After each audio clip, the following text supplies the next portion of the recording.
Billy Bunkett Junior Series, watching the captain, boss man. All right, here comes Adam LZ. Let's see what he's got for us. Goes into the bank, initiates. Big angle from LZ.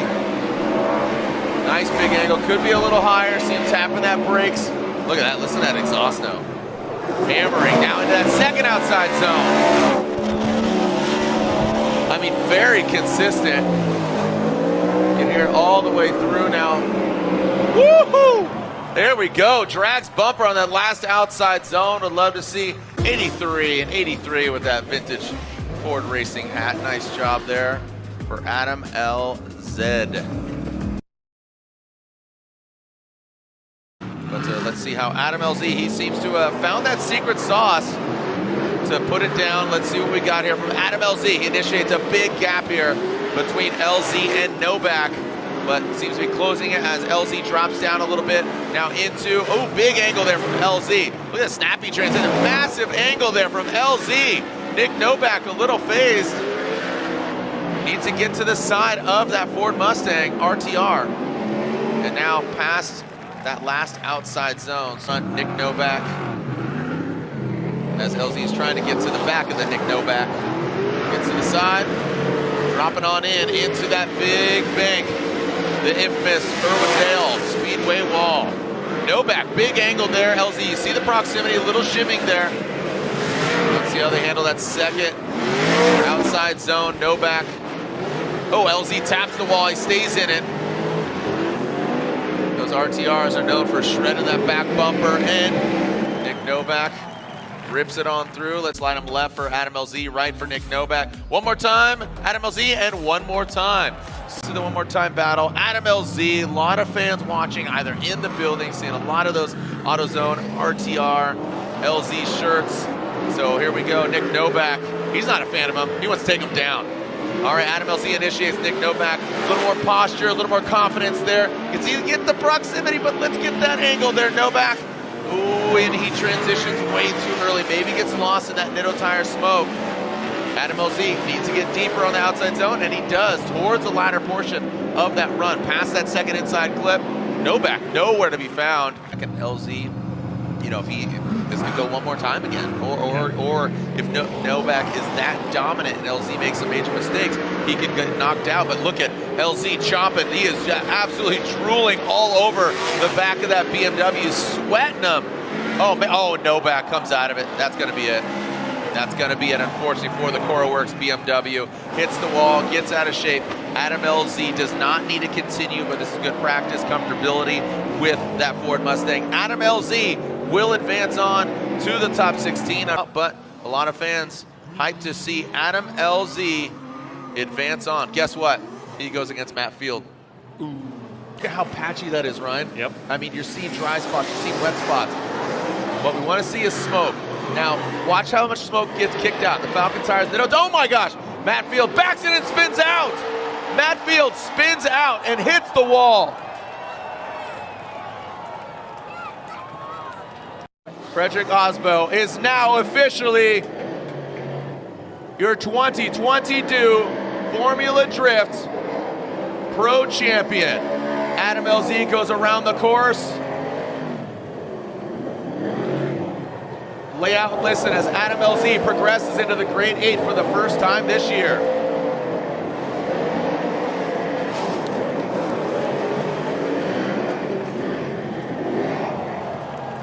And there it is. Make some noise for your 2022 Formula Drift Pro Champion. Reader taking out the other Mustang RTR. Can it be the Mustang RTR killer? Sweep the leg. Travis Reeder comes into that first outside zone. Oh boy, Adam LZ lunges to the side of him. He drops down, drops up, comes all around, but Reeder stays high on that bank. Now past that inside clip, transitioning now into the second outside zone. LZ, dragon bumper, Reeder straightens out.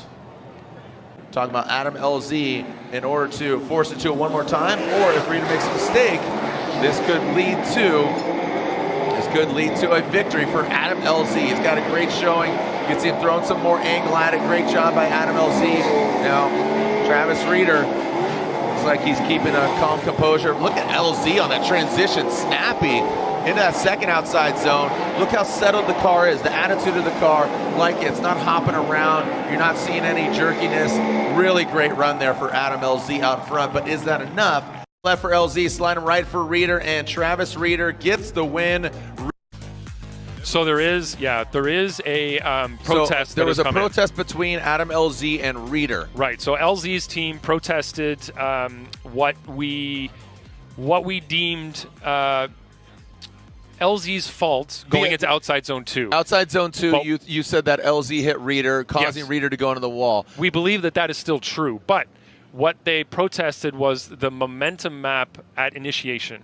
And while we were watching the replay, what we missed was a handbrake pull from Reeder going into outside zone 1. And we caught it very slightly on the fast drone as it floated above at initiation. And you could see Reeder's rear wheels lock up, entering outside zone 1, and that's what caused LZ to falter behind him. And he dropped down way low on outside zone 1 when that happened, and that's something that we missed. And that is something that LZ saw clearly from behind the wheel, and that is what, no, this is the wrong run. No. This is the second run of the battle, but that basically that fault was put on Reeder after having been given that information from the team with that protest. So we reviewed the tape there. We were focused so much on outside zone 2. We saw the error on outside zone 1, but we really put that on LZ being too close, making an error in his own. But right here, as Reeder initiates, he grabs the handbrake right at the beginning of outside zone 1, and it's just as that's exactly where actually LZ makes the mistake. It's because of that handbrake pull. And if we go back to other battles that we've seen where somebody's pulled the handbrake on outside zone 1, we have faulted them 100% for that. So we're faulting Reeder for that handbrake pull at outside zone 1, which is not somewhere you should have a handbrake pull. It's a legitimate protest from the LZ camp, and we have reviewed it and accepted it and deemed it to be accurate. So Adam LZ advances on. The protest has been seen, and regardless of the contact, so what you're saying is basically being thrown off there, that kind of throws off the entirety of the run. Absolutely. So let's backtrack. Let's go to chapter 1. There was a mistake. Chapter 1, metaphorically, that's outside zone. Going into the outside zone 2. Chapter 2, let's call it, that doesn't matter. Yeah, the thing is, if you get thrown off so much early on like that, you're trying to catch up for the entirety of the run. Yep. And that is what we believe caused the LZ to be trying to catch up at outside zone 2 to make up that ground that he lost. All right, so there it is. So Adam LZ is now in the Final Four against the champ, Frederick Osbo. And here we go. There is the start line. And here comes, again, Frederick Osbo, Adam LZ. Looks like we got eyes on him. Here we go. Frederick initiates. Adam LZ in tow. Frederick Osbo pulling away. How he's finding this grip is beyond me. These guys both on Nitto tires. Frederick Osbo trying to make this a perfect event and prove to you why he's the champion in less than ideal conditions. Now coming to that second outside zone. Crawls just precariously. Oh, looks like, both of them tapping. Trying to stay in it. Again, the attitudes of the car definitely disrupted, but both of them navigating, coming to that last outside zone. Freddie and Adam LZ. All right, so Adam LZ initiating into that outside zone. Look at Frederick Osbo, the Norwegian Hammer. Look at that, great. I mean, that looks like slow motion, but man, they are absolutely on it in the wet. Let's see how LZ handles this transition, the transfer. Past the inside clip, into the second outside zone. LZ takes a shallower line. That might be a smarter approach. Oh boy, that was a big hit. Looks like he and LZ rotates. Absolutely insane. So Adam LZ with his best finish so far. Looks like it has come to a halt. So again, your 3-time and defending champion advances on to the finals. Can he make it a perfect event?